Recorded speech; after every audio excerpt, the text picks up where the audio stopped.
Hi வணக்கம் எல்லாத்துக்கும். இப்போ என்னென்னு பார்த்தீங்கன்னா, நைட் டின்னருக்கு வந்து நான் வந்து கறி தோசை பண்ண போகிறேன். சிக்கன் கிரேவியில் கறி தோசை பண்ண போகிறேன். ஃபஸ்ட் டைம் ட்ரை பண்ணுறேன். வாங்க எப்படி இருக்குன்னு பார்க்கலாம். சிக்கன் கிரேவி இருந்துச்சு.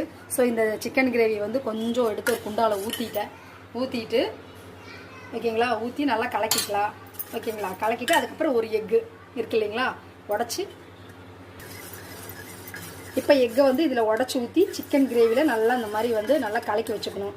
ஓகேங்களா, கலக்கினதுக்கப்புறம் இப்போ வாங்க காமிக்கிறேன். மாவு தோசை போட்டுட்டேன். தோசையில் வந்து இந்த நம்ம ஆல்ரெடி கலக்கி வச்சுருக்கிறோம் இல்லையா, இதை வந்து ஊற்ற போகிறேன். ஓகேங்களா, இப்படி இந்த மாதிரி கறி தோசைக்கு கடையிலெல்லாம் வந்து பார்த்துருக்கீங்க. ஸோ இதை வந்து இப்படி ட்ரை பண்ண போகிறேன். ஃபஸ்ட் டைம் எப்படி இருக்குதுன்னு தெரியல, பார்ப்போம். இந்த மாதிரி நல்லா ஊற்றி கொஞ்சம் ஆயில், லைட்டாக ஆயில் இப்படி ஊற்றிட்டோம் அப்படின்னா கொஞ்சம் சிம்லேயே வச்சு வேக வச்சோம் அப்படின்னா அது எக்கு வேகணும். ஸோ அதுக்காக தான். ஓகேங்களா,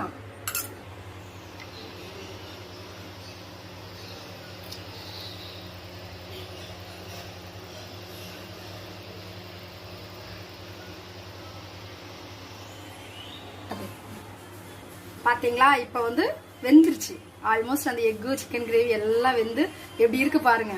அவ்வளோதான், எடுத்து லைட்டில் போட்டு ரெடி ஆயாச்சு. கறி தோசை ரெடி, வாங்க சாப்பிடலாம்.